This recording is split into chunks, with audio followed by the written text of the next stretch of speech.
اعوذ باللہ السمیع العلیم من الشیطان الرجیم من حمزہ ونفخہ ونفثہ۔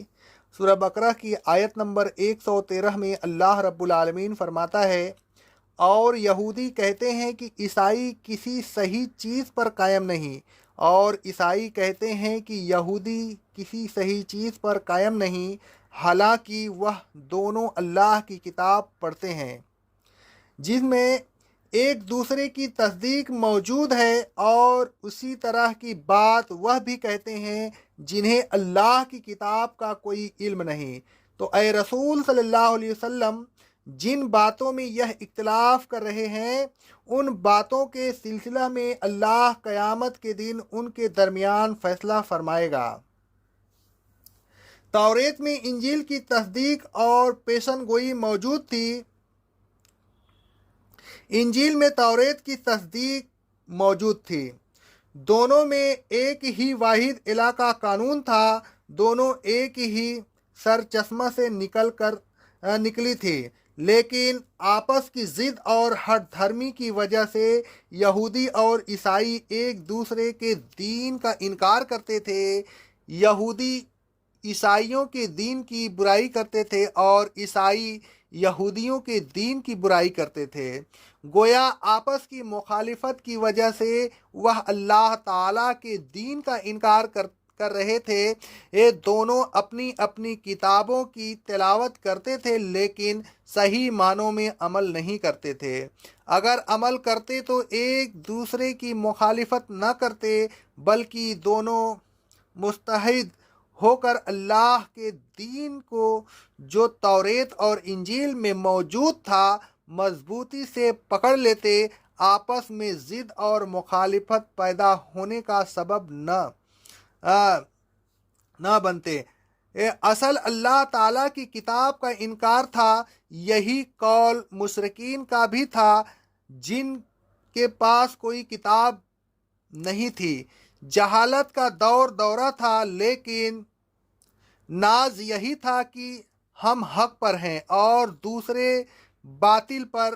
یہ اختلاف کہ کون حق پر ہے اور کون ناحق پر، اس کا فیصلہ دنیا میں ہو تو سکتا تھا، لیکن رسول صلی اللہ علیہ وسلم پر ایمان لانے کے بعد، کیونکہ کتاب الہی کے نزول اور بعثت انبیاء کا مقصد ہی یہی ہوتا ہے کہ اختلافات کو ختم کر کے سب کو ایک راستہ پر لگا دے، جیسا کہ اللہ تعالیٰ فرماتا ہے سورہ بقرہ کی آیت نمبر 213 میں، پھر جب وہ اختلاف میں مبتلا ہوئے تو اللہ نے نبیوں کو خوشخبری سنانے والا اور ڈرانے والا بنا کر بھیجا اور ان پر حق کے ساتھ کتاب نازل کی تاکہ وہ کتاب ان باتوں میں فیصلہ کر دے جن باتوں میں وہ اختلاف کر رہے تھے۔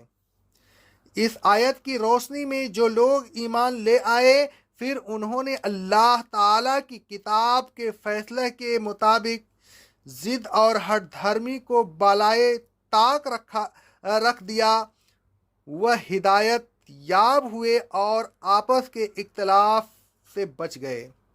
آگے اللہ رب العالمین فرماتا ہے سورہ بقرہ کی 213 نمبر آیت میں، پھر اللہ نے ان لوگوں کو جو ایمان لے آئے تھے دین حق کی ان باتوں میں جن میں وہ اختلاف کرتے تھے اپنے اذن سے ہدایت دی، لیکن جو لوگ ایمان نہیں لائے اور ضد و ہٹ دھرمی سے اپنے اختلافات پر اڑے رہے، تو اب ان کا فیصلہ دنیا میں کیسے ہو سکتا ہے؟ ان کا فیصلہ تو قیامت کے دن ہی ہو سکتا ہے، اس سے پہلے ممکن نہیں۔ اللہ رب العالمین فرماتا ہے سورہ جاسیہ کی آیت نمبر 17 میں، ہم نے ان کو امر حق کے سلسلہ میں کھلے دلائل دیے تھے، لیکن ان دلائل کا علم ہو جانے کے بعد بھی وہ آپس کی ضد کی وجہ سے اختلاف پر جمے رہے۔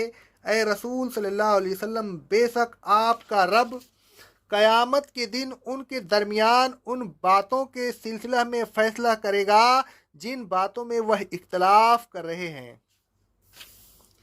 اے لوگوں، اللہ تعالیٰ کی کتاب آپ کے پاس ہے۔ اللہ تعالیٰ کا دین قرآن و حدیث کے اندر مکمل ہو چکا ہے، اور قرآن و حدیث کا علم صحیح طور پر محفوظ ہو کر آپ تک پہنچ چکا ہے۔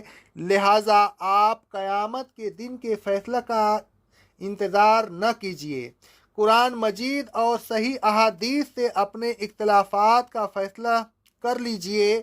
قرآن مجید اور صحیح احادیث کی موجودگی میں اختلافات پر جمے رہنا ایمان کی نشانی نہیں۔ سر جوڑ کر بیٹھیے، خلوص اور تقوی کے ساتھ اپنے اختلافات کو قرآن مجید اور احادیث صحیح پر پیش کیجیے، پھر قرآن مجید اور حدیث صحیح سے جو بات حق ثابت ہو اسے تسلیم کیجیے۔ آپ کے اختلافات ختم ہو جائیں گے، آپ ایک راستہ پر قائم ہوں گے، فرقوں کا وجود ختم ہو جائے گا، اتفاق و اتحاد کی وہ مسرت بخش ہوائیں چلیں گی جو نہ صرف آپ کو فائدہ پہنچائیں گی بلکہ دنیا کی تمام اقوام کے لیے روشن و ہدایت کا موجب ہوگی۔ آپ کے اختلافات اور فرقہ بندیوں کے تبلیغ کا راستہ روک دیا ہے۔ فرقوں کا وجود اسلام کو پھلنے پھولنے کا موقع نہیں دیتا۔ ہر فرقہ اپنے کو اسلام کا دعوے دار کہتا ہے۔ ایسی صورت میں اسلام کی طرف مائل ہونے والا کدھر جائے؟ وہ کون سے فرقہ وارانہ مذہب کو قبول کرے کہ اسے صحیح اسلام مل جائے؟ وہ یہ دیکھ کر کہ اسلام کئی ہیں حیران ہو جاتا ہے اور پھر اسلام کی طرف رخ نہیں کرتا۔ اے لوگوں، اپنے فرقہ وارانہ مذاہب سے روسناس نہ کرائیے، اسے قرآن مجید اور حدیث صحیح کی دعوت دیجیے، اور یہ جب ہی ہو سکتا ہے کہ پہلے آپ خود اس پر عمل کریں۔ اگر آپ ایسا نہ کریں تو یہ قول و فعل میں تضاد ہوگا۔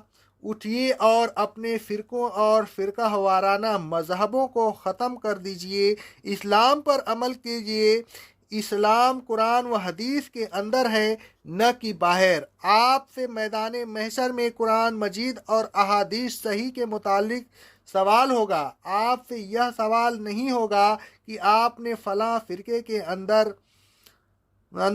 مذہب پر یا مسئلہ پر عمل کیوں نہیں کیا۔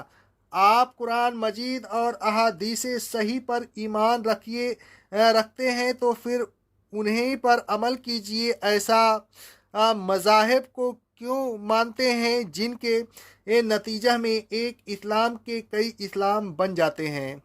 فرقہ وارانہ مذاہب کے ساتھ فرقہ وارانہ نام خود بخود ختم ہو جائیں گے، اور پھر آپ کا نام صرف ایک ہوگا، اور وہی ہوگا جو اللہ تعالیٰ نے رکھا تھا۔ اللہ تعالیٰ فرماتا ہے سورہ حج کی آیت نمبر 78 میں، هُوَ سَمَّاكُمُ الْمُسْلِمِينَ، اللہ نے تمہارا نام مسلمین رکھا ہے۔ ہمارا بادشاہ، ہمارا حاکم، ہمارا قانون ساز، ہمارا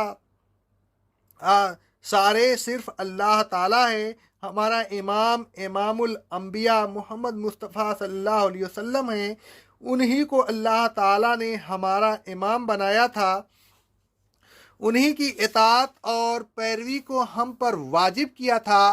دوسرے امام واجب الاحترام تو ضرور ہیں لیکن واجب الاتباع نہیں ہے۔ ان کی اطاعت اور پیروی کا ہمیں حکم نہیں ملا، نہ ان کی اطاعت اور پیروی کے متعلق ہم سے قبر میں سوال ہوگا اور نہ محشر میں سوال ہوگا۔ ہمارا دین صرف اسلام ہے، بس اسی کو اختیار کیجیے۔